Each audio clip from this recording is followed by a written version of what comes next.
بسم الله الرحمن الرحيم. إنا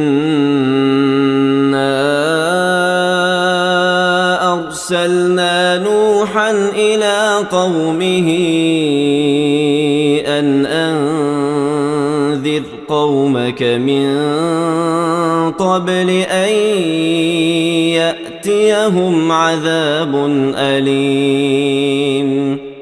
قال يا قوم إني لكم نذير مبين أن اعبدوا الله واتقوه وأطيعون يغفر لكم من ذنوبكم ويؤخركم إلى أجل مسمى إن أجل الله إذا جاء لا يؤخر لو كنتم تعلمون. قال رب إني دعوت قومي ليلا ونهارا فلم يزدهم دعائي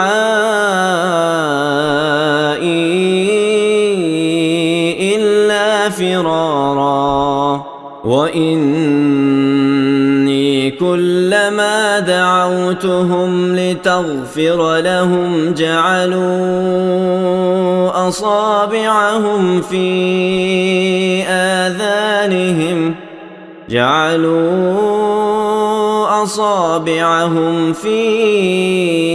آذانهم واستغشوا ثيابهم وأصروا واستكبروا استكبارا.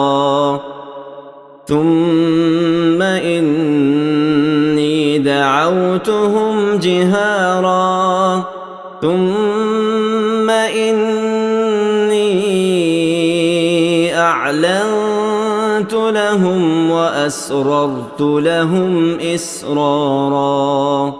فقلت استغفروا ربكم إنه كان غفارا يرسل السماء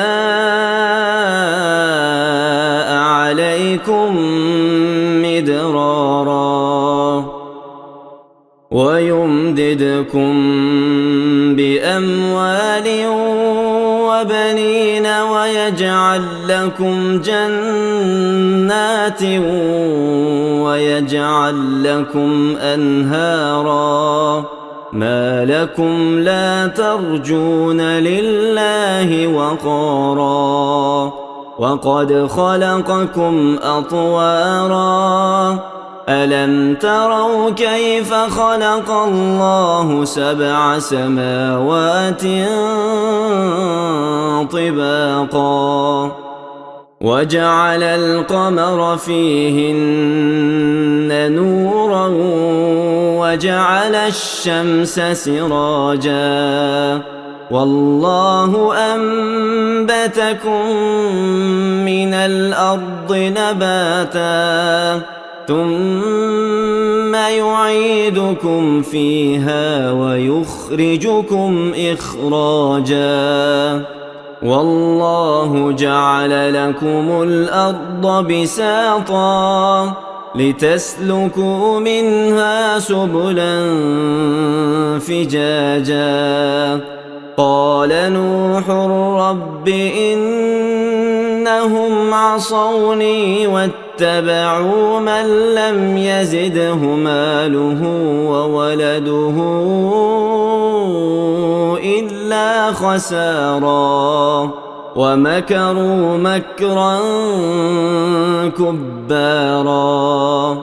وقالوا لا تذرن آلهتكم ولا تذرن ودا ولا سواعا ولا يغوث ويعوق ونسرا وقد أضلوا كثيرا ولا تزد الظالمين إلا ضلالا مما خطيئاتهم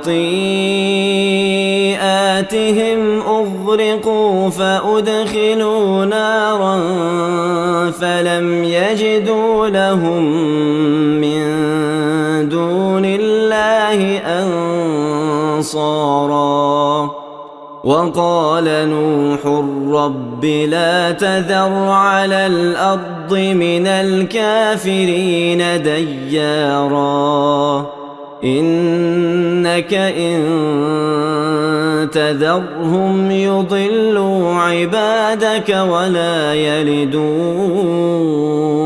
إلا فاجرا كفارا رب اغفر لي ولوالدي ولمن دخل بيتي مؤمنا وللمؤمنين والمؤمنات ولا تزد الظالمين إلا تباراً